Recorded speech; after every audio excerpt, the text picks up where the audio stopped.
Mesdames et messieurs, bonsoir et bienvenue dans cette nouvelle édition du journal sur IK TV. Tout de suite, le sommaire. Déroulement à Lomé des 7e journées scientifiques du CAMES. Toutes les images dans un instant. À suivre également dans ce journal, lancement officiel des activités de la 14e édition de la semaine de l'étudiant. Encore une fois, bienvenue et merci de votre attention. Direction Lomé qui a abrité du 9 au 12 mars 2026 la 7e édition des journées scientifiques du Conseil africain et malgache pour l'enseignement supérieur CAMES. Une messe scientifique à laquelle l'Université de Kara a été valablement représentée par une forte délégation conduite par sa présidente, professeur Prenam Muzo. Juliette Awate Modeste Dawat pour plus de détails. Du 9 au 12 mars 2026, Lomé a accueilli les travaux de la 7e édition des journées scientifiques du CAMES, placée sous le thème « Quelle recherche scientifique pour une Afrique solidaire, résiliente et développée vers une politique commune ambitieuse de recherche dans l'espace CAMES ». Ces journées, organisées sous le haut patronat de son Excellence M. Faure Essozona Gnassingbé, président du Conseil du Togo, avaient pour principal but d'amener les pays membres du CAMES à adopter une vision commune de la politique de recherche de leur espace. 4 jours durant. Lomé deviendra donc la capitale de la recherche scientifique et de l'innovation africaine, avec plus de 1000 scientifiques provenant d'une vingtaine de pays. Ces 7e éditions des journées scientifiques, qui traditionnellement sont dédiées à la valorisation, la célébration et l'intégration et la vulgarisation de la recherche, se singularisera par des réflexions et une appropriation de la politique commune ambitieuse de recherche de l'espace CAMES. Nous devons choisir la connaissance plutôt que la dépendance, l'innovation plutôt que l'imitation, la coopération plutôt que la fragmentation. En ouvrant ces 7e journées scientifiques du CAMES, je forme le vœu au nom du président du Conseil, que Lomé marque le point de départ d'une étape nouvelle, celle d'une Afrique qui produit son propre savoir, définit ses priorités stratégiques et assume pleinement son destin. Les travaux de cette 7e édition ont été marqués par des conférences, des panels en thématiques en lien avec le thème général, des présentations de communication et des expositions sur la recherche et l'innovation. À la clôture de ces journées scientifiques, des prix et récompenses ont été remis aux lauréats du concours du CAMES pour les communications présentées lors de cette édition. Des prix de l'innovation ont également été décernés aux inventeurs lors d'une cérémonie organisée par la Chambre de commerce et d'industrie du Togo. Par ailleurs, des personnalités du monde universitaires et scientifiques ont été décorés. Parmi les récipiendaires figurent 2 enseignants-chercheurs de l'université de Kara. Il s'agit des professeurs Padabo Kadouza et Abdul Samadou Aboubakari, élevés au rang de chevalier de l'Ordre international des palmes académiques. C'est un sentiment de joie qui m'anime. Pour d'abord le travail que nous effectuons, reconnu par nos autorités togolaises et les autorités du CAMES, pour nous dire que nous sommes sur le bon chemin et pour nous dire que nous allons et nous devions continuer à améliorer le travail que nous faisons dans l'intérêt des étudiants et dans l'intérêt de nos communautés. À ce rendez-vous scientifique de l'espace CAMES, l'Université de Kara a marqué sa présence par une forte délégation d'enseignants-chercheurs et d'étudiants, avec à sa tête la professeure Prenam Muzo, présidente de l'institution.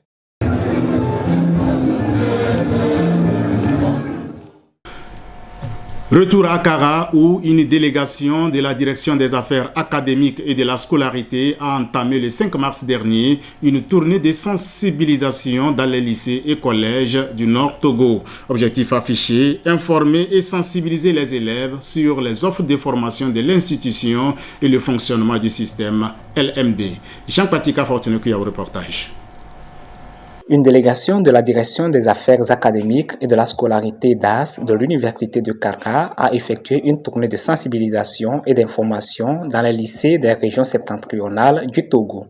Cette tournée s'est déroulée du 5 au 6 mars dans la région centrale, du 10 au 11 mars dans la région des Savanes et se poursuit du 12 au 23 mars 2026 dans la région de la Kara.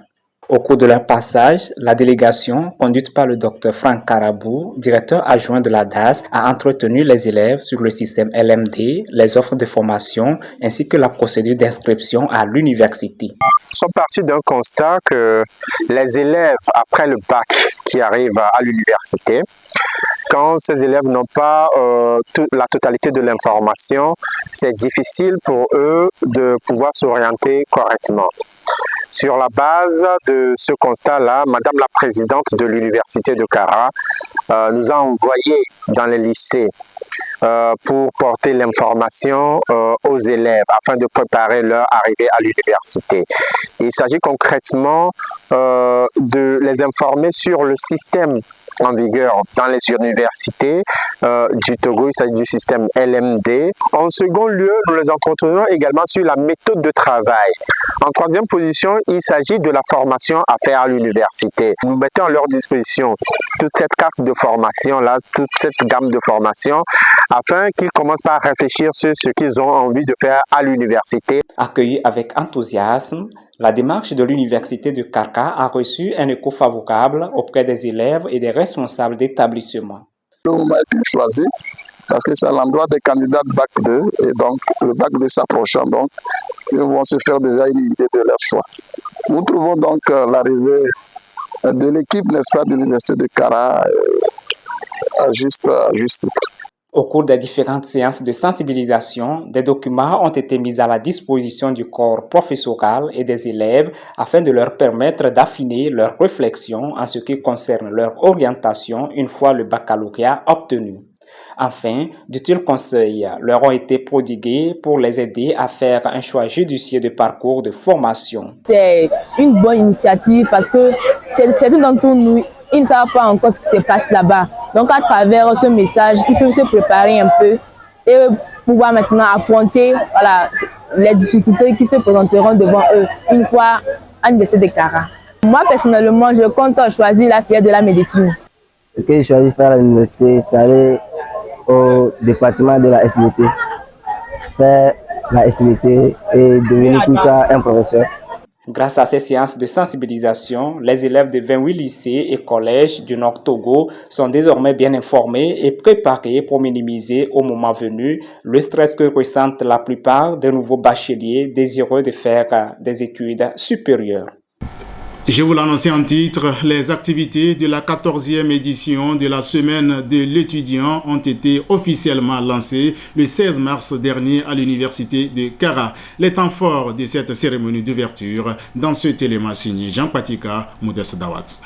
La 14e édition de la Semaine de l'étudiant a été officiellement lancée après une séance de salubrité et une caravane à travers les principales artères de la ville de Kara. La cérémonie d'ouverture s'est tenue le 16 mars dernier au campus Sud. Les activités de cette semaine ont été lancées par la professeure Prenam Hozomozo, présidente de l'institution. La semaine de l'étudiant constitue, à n'en point douter, un moment privilégié d'échange dans la vie de notre université. Elle offre un cadre propice à l'expression des talents, au dialogue des idées et à la célébration de la créativité de notre jeunesse. Durant quelques jours, l'université devient un véritable laboratoire d'expériences intellectuelles, culturelles, sportives et artistiques. Pour l'occasion, enseignants-chercheurs, autorités civiles et militaires, ainsi que de nombreux étudiants ont répondu présents. Le message principal qu'on porte à la communauté universitaire, c'est que nous sommes des citoyens du Togo venant de divers horizons, pétris dans diverses cultures, nourris donc à la sève de nos terroirs, et cela doit être vécu en citoyen par rapport à la diversité, à la multiplicité donc de toute notre personnalité. Alors, le cursus académique doit s'allier et s'éclore ou prendre appui sur ce socle, ce terreau territorial, sur ce terreau culturel qui fait véritablement notre être. Placée sous le thème Transformation digitale et développement, quels enjeux pour la jeunesse aujourd'hui, cette 14e édition se veut un cadre de réflexion et d'échange. Elle a été marquée par une conférence inaugurale en lien avec ce thème et a été animée par le Dr Yentougla Moutouré.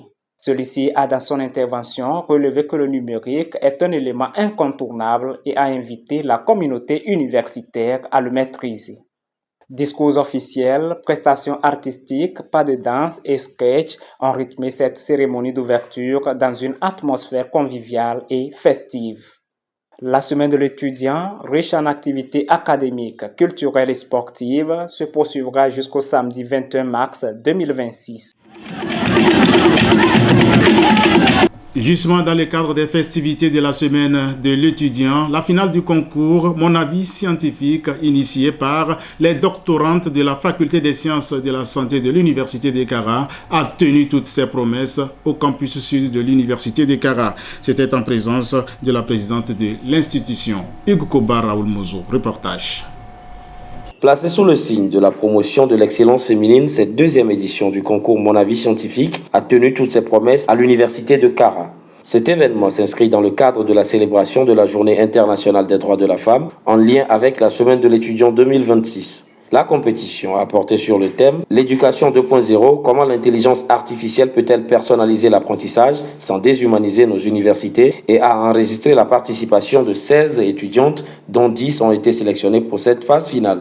Dans son mot d'ouverture, la présidente de l'université de Kara, professeure Prenam Ouzoumouzou, marraine de l'événement, a salué l'engagement des candidates et a réaffirmé la volonté de l'institution de faire de la jeunesse féminine un levier essentiel du développement scientifique et technologique. Elle a également exprimé sa gratitude au Conseil international de l'intelligence artificielle CONIA pour son soutien constant. L'intelligence artificielle actuellement s'invite dans tous les domaines, dont l'enseignement supérieur. Donc il était question pour nous de les amener à réfléchir non seulement sur les avantages, mais également à les inviter à une réflexion par rapport à un usage responsable de l'intelligence artificielle. Nous pensons que les présentations sont de bonne qualité dans l'ensemble et vous avez pu constater qu'il y en a quand même qui ont pu se démarquer dès le départ de par la qualité de leur présentation, aussi bien sur la forme que sur le fond. Et ça fait également partie des objectifs que nous avons visés.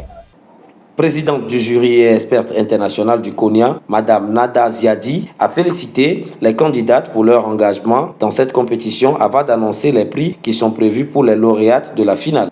Les critères de sélection ont été basés sur les compétences sur l'intelligence artificielle et aussi les thématiques, bien sûr, de répondre sur la question des thématiques. Est-ce que aujourd'hui, bien au futur, l'intelligence artificielle va remplacer l'enseignant ou non? Sur ces bases-là, on a en fait sélectionné les candidates. À l'issue des délibérations, Mademoiselle Douti Diokkant Bénédicte a remporté le premier prix. Elle bénéficie d'un voyage de découverte en Chine, des gadgets et d'un ordinateur portatif. Les 9 autres candidates ont reçu des prix de participation. J'étais vraiment stressée, j'étais un peu étonnée d'être appelée, mais je remercie toutes celles qui m'ont choisi et le membre du jury pour leur travail et le choix qu'ils ont fait porter sur moi. J'aimerais dire aux jeunes filles qu'il faut oser, parce que si je n'avais pas osé, je n'allais pas être aujourd'hui choisie. Donc elles osent et elles verront vraiment que elles ont du talent et leurs talents se révéleront à tout le monde. La cérémonie a été également marquée par la distinction de Madame Nada Ziadi et de Monsieur Germain Pouli, chargé de communication du CONIA, pour leur forte implication dans la réussite de l'événement. Toujours dans ce journal, identifier et valider les espèces agroforestières dans les filières stratégiques. Tel est l'objectif d'un atelier de validation qui a réuni la GIZ, l'Union européenne et le ministère fédéral allemand de la coopération économique et du développement. Raoul Mozo pour plus de précisions. Initiée dans le cadre du projet de promotion de la compétitivité du secteur privé Procomt, cette rencontre réunit des partenaires techniques et financiers, notamment la GIZ, l'Union européenne et le ministère fédéral allemand de la coopération économique et du développement. L'objectif de cette rencontre est ainsi formulé. identifier et valider des espèces agroforestières à promouvoir pour renforcer la productivité agricole et la résilience des exploitations familiales dans des filières stratégiques telles que l'ananas, le maïs, la mangue, le manioc et le soja. Au cœur des échanges, l'intégration des pratiques agroforestières comme levier de développement durable dans les zones à fortes contraintes climatiques. Ouvrant les travaux, la présidente de l'Université de Kara, professeur Prenam Muzu, a exprimé sa reconnaissance aux partenaires techniques et financiers et formulé le vœu que les conclusions issues de ces travaux contribuent à améliorer significativement les conditions de vie des producteurs. Ces espèces forestières qui ont été recensées lors de ce projet sont des espèces qui seront normalement valorisées par ces producteurs dans leur système de production agricole. Et ces espèces favoriseront une production agroécologique durable. Pendant toute la journée, les participants ont confronté leur expertise, analysé les données disponibles et validé les choix stratégiques pour un développement agricole durable dans les savanes sèches du Togo.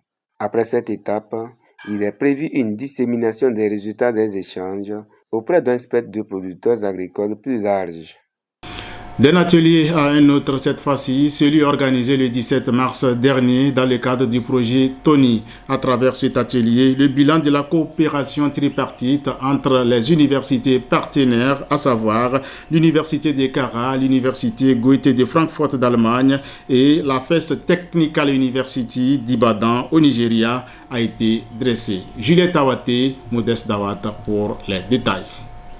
Vers le 17 mars dernier, l'atelier d'évaluation du projet Tony à l'Université de Kara a pris fin ce jeudi 19 mars 2026. Cette rencontre a réuni des représentants de l'Université de Kara, de l'Université Goethe de Francfort en Allemagne et de la FES Technical University d'Ibadan au Nigeria. Objectif, évaluer les acquis du projet Tony et renforcer les liens entre les institutions partenaires. La cérémonie d'ouverture s'est tenue sous la présidence du doyen de la Faculté des Lettres et Sciences Humaines, le professeur Padabo Kadouza, représentant la présidente de l'Université de Kara. Il a exprimé le souhait que les travaux débouchent sur des recommandations concrètes afin d'assurer la pérennité du projet et de consolider la coopération académique. C'était notamment en présence du Dr Miboua Bakba, responsable du projet Tony à l'Université de Kara. Au-delà de l'évaluation qui sera faite par l'expert évaluateur, il y a 3 thématiques à développer, notamment disons, la gestion administrative et le flux financier dans les projets entre l'Europe et l'Afrique. La deuxième thématique, c'est la mobilité des étudiants, la mobilité des enseignants-chercheurs, la mobilité, bien évidemment, du personnel administratif et technique. Et disons, la troisième thématique concerne l'impact de la recherche sur les communautés locales. Au cœur de cet atelier, l'évaluation des résultats obtenus au cours des 3 dernières années. Après 3 jours d'échanges, de présentations et de travaux en groupe, les participants se disent globalement satisfaits des avancées enregistrées. Du côté des partenaires internationaux, le projet est également perçu comme une réussite. My evaluation of this project that it has been very successful based on the original objectives. At the course of this project, we have a lot of some of the staff of University of Kara. They have come to Nigeria, where we we sat down together to exchange ideas, and many of the lecturers from Nigeria also have been here in Kara at least 2 or 3 times for us to also have cross-fertilization of ideas. Students of University of Kara have come to Nigeria and on internship, where we took them through some basic things for a period of 1 month. And also our students in Nigeria and Kara have also gone to Germany also for internship. So by and large, it has been a highly successful program. L'évaluation apparaît ainsi comme une étape essentielle pour orienter les perspectives futures du projet. C'est normal d'avoir une évaluation à la fin du projet. Et on a choisi un évaluateur de Lomé, de l'université, pour qu'ils donnent un peu des informations, comment on peut faire mieux, quelles sont nos fautes. Et comme ça, l'évaluation, ce n'est pas une conférence comme une conférence normale où on présente sur le ODD, par exemple, les informations. C'est plus par une conférence d'évaluation, d'écouter une troisième personne, qu'est-ce qu'il y a pas bien avec ce projet, qu'est-ce qui est bon et qu'est-ce qui n'est pas bon. Notons que le projet a notamment permis la mise en place du Master international en développement durable et environnement. Avec cette rencontre, les universités partenaires réaffirment leur engagement à poursuivre leur collaboration en capitalisant sur les acquis du projet Tony et en ouvrant la voie à de nouvelles initiatives communes. Pour finir, présenter les enjeux et les perspectives du projet ZAND, un projet dédié à l'enseignement de l'allemand en Afrique subsaharienne. C'était l'objectif d'un séminaire qui s'est déroulé le 17 mars dernier au campus sud de l'université. Hugues Koba, Raoul Mozo pour plus de précisions. Le 17 mars 2026, le campus sud de l'université de Kara a accueilli un séminaire d'information consacré au projet ZAND sous la conduite du Dr Ejabou Aktin Newleling, coordonnateur du projet à l'université de Kara. Cette rencontre a permis de présenter les enjeux et les perspectives de ce consortium numérique dédié à l'enseignement de l'allemand en Afrique subsaharienne, soutenu par l'Office allemand d'échange universitaire DAD et financé par le ministère fédéral allemand des Affaires étrangères. Ce réseau relie l'université de Kara à plusieurs institutions partenaires, notamment les universités de Kenyatta au Kenya, de Windhoek en Namibie, ainsi que d'Augsburg et Paderborn en Allemagne. Le projet met l'accent sur l'intégration du numérique dans les pratiques pédagogiques et le renforcement des capacités des acteurs de la formation. Dans cette dynamique, le coordonnateur du projet a apporté des éclairages sur les objectifs poursuivis et les retombées attendues pour les enseignants et les étudiants. Les étudiants souvent ne se voient pas. Donc ce programme de stage permet aussi de faire la coopération, la collaboration, non seulement au niveau des professeurs, mais aussi au niveau des étudiants qui vont donc faire ça comme un projet commun de découverte et de partage. Il y a des débats thématiques qui auront lieu, qui vont depuis l'acquisition de la langue allemande, la pratique de la langue allemande jusqu'à son enseignement. L'initiative a suscité également un intérêt marqué chez les étudiants qui y voient une opportunité de renforcer leurs compétences et de s'ouvrir à des expériences académiques internationales. À travers ce projet, l'université de Kara consolide sa dynamique d'ouverture et de coopération internationale dans le domaine de l'enseignement des langues étrangères. Le développement d'outils numériques, dont un site web dédié en préparation, devrait accompagner durablement cette initiative. Chers internautes, c'est la fin de ce journal. Avant de nous quitter, méditez cette pensée de Joseph Joubert. L'amour se fait sentir, l'amitié se mérite. Elle est le fruit de l'estime. L'auteur du bienfait est celui qui recueille le fruit le plus doux. Semons donc des graines de bien et les fruits nous reviendront tôt ou tard. Merci de nous avoir suivis. Bonne fête du Ramadan à tous les musulmans. On se dit donc à la semaine prochaine. Bonsoir.